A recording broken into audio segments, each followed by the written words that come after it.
Hello दोस्तों, welcome to my YouTube channel.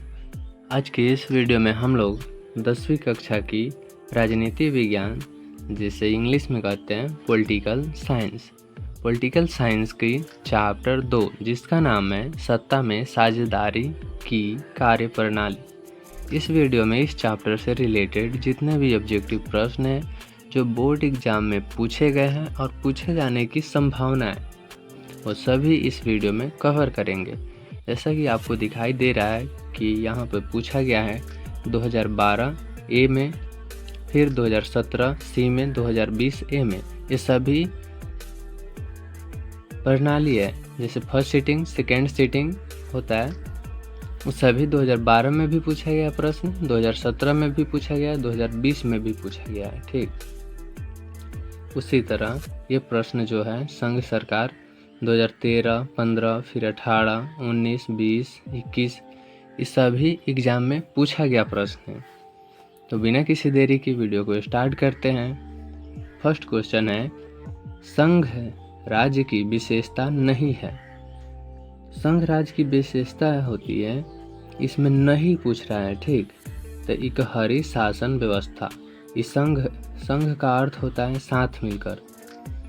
तो संघ राज्य की विशेषता अगर प्रश्न पूछता तो लिखित संविधान होगा, शक्तियों का विभाजन होगा, सर्वोच्च न्यायपालिका होगा। ठीक, लेकिन यहाँ प्रश्न है कि विशेषता नहीं है, तो इसीलिए होगा इकहरी शासन व्यवस्था। सेकेंड क्वेश्चन है, संघ सरकार राज्य का उदाहरण है। तो उसका राइट आंसर हो जाएगा अमेरिका। भारत में संघ और राज्यों के बीच अधिकारों का विभाजन कितनी सूचियां में हुआ है? तो संघीय सूची, राज्य सूची और समवर्ती सूची में भारत की सभी सूचियां हैं। संघीय, राज्य और समवर्ती सूची। अगला प्रश्न है, सत्ता में साझेदारी सही है क्योंकि विभिन्न समुदायों के बीच टकराव कम करती है। सत्ता में साझेदारी जरूरी है क्योंकि विभिन्न जितने भी समुदाय के होते हैं उनके बीच टकराव कम हो, इसीलिए सत्ता में साझेदारी होना जरूरी है। संघवाद लोकतंत्र के अनुकूल है क्योंकि जो संघवाद इस बात की व्यवस्था करता है कि उस शासन व्यवस्था के अंतर्गत रहने वाले लोगों में आपसी सौहार्द और विश्वास रहेगा। उन्हें इस बात का भय नहीं रहेगा कि एक ही भाषा, संस्कृति और धर्म दूसरे पर लाद दिया जाएंगे। ठीक है, संघवाद लोकतंत्र की अनुकूल। अगला प्रश्न है, सत्ता में भागीदारी की सर्वोत्तम प्रणाली कहाँ विकसित की गई है? तो ये किया गया है बेल्जियम में। सत्ता में भागीदारी की सर्वोच्च प्रणाली बेल्जियम में फेमस किया गया इसको। बेल्जियम में सत्ता की भागीदारी के संदर्भ में सही बयान क्या है? तो इसका सही बयान है कि संघीय शासन व्यवस्था अपनाकर देश को भाषा के आधार पर टूटने से बचाना। अलग अलग भाषा नहीं बोल सकता है, इसीलिए संघीय शासन प्रणाली अपनाई जाती है। सत्ता में भागीदारी की आवश्यकता कहाँ पड़ती है? तो सत्ता में भागीदारी की आवश्यकता क्षेत्र, भाषा और जाति के आधार पर बटे समाज में आवश्यकता पड़ती है। संघीय व्यवस्था में सरकार कैसी होती है? तो जब संघीय व्यवस्था चलने लगती है तो इसमें सरकार बहुदलीय होती है। लोकसभा में निर्वाचन हेतु कुल सीटों की संख्या कितनी है? तो प्रेजेंट में 543 सीटें हैं लोकसभा के अंदर। समवर्ती सूची में रखा जाता है किसे? तो केंद्र और राज्य दोनों को समवर्ती सूची में रखा जाता है। कौन से संशोधन अधिनियम द्वारा सरकार का तीसरा स्तर बनाया गया था? तो 73वां संशोधन करके सरकार को तीसरा स्तर लेवल बनाया गया था। निम्न में से कौन सा पंचायती राज व्यवस्था का दूसरा स्तर है? पंचायती राज व्यवस्था का दूसरा स्तर जो होता है वो होता है पंचायत समिति। पंचायती राज व्यवस्था सर्वप्रथम किस राज्य में लागू किया गया? तो सबसे पहले लागू किया गया था पंचायती राज व्यवस्था वो राजस्थान में।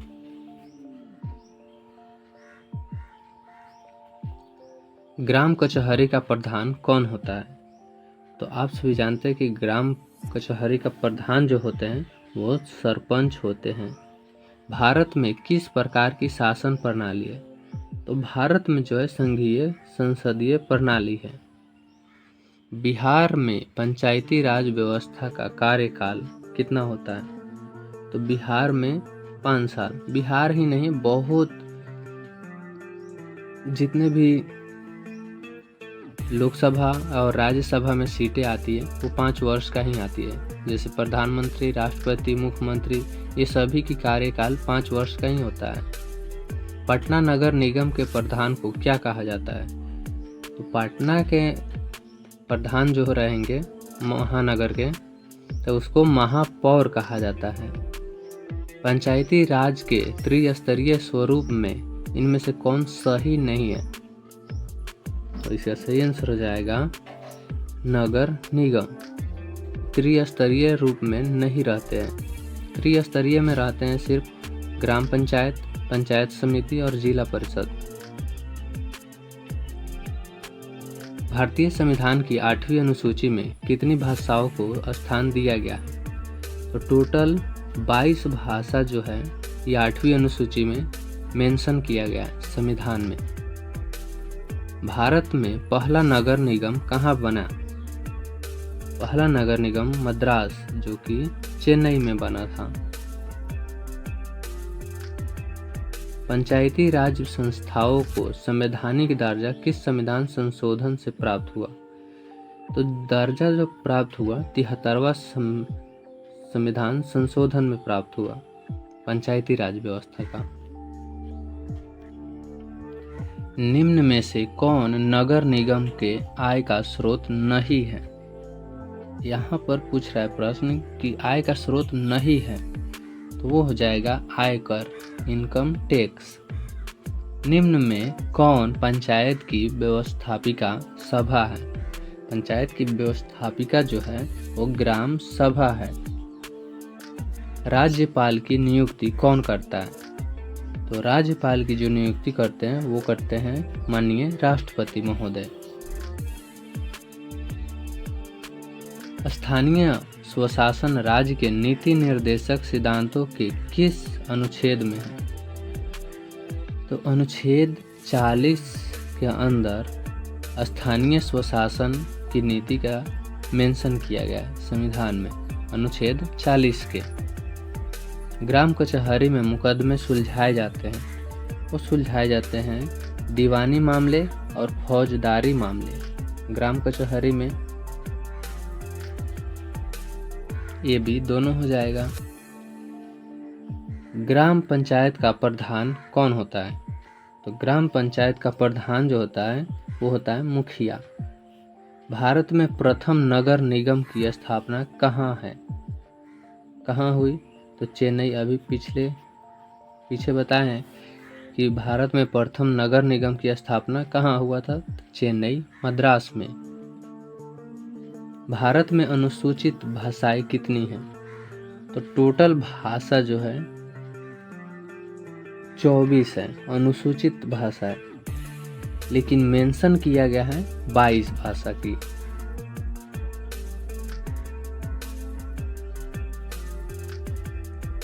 निम्न में से कौन राज्य सूची का विषय है?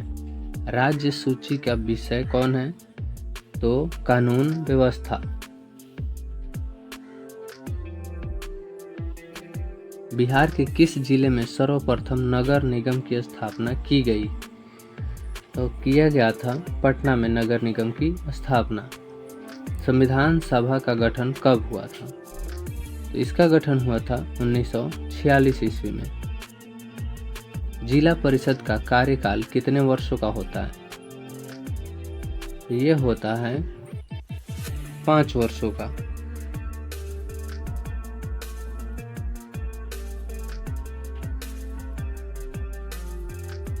निम्न में से कौन नगर निगम का प्रमुख होता है? महापौर जो होते हैं वो नगर निगम का प्रमुख होते हैं। निम्न में से कौन सा विषय समवर्ती सूची में शामिल है?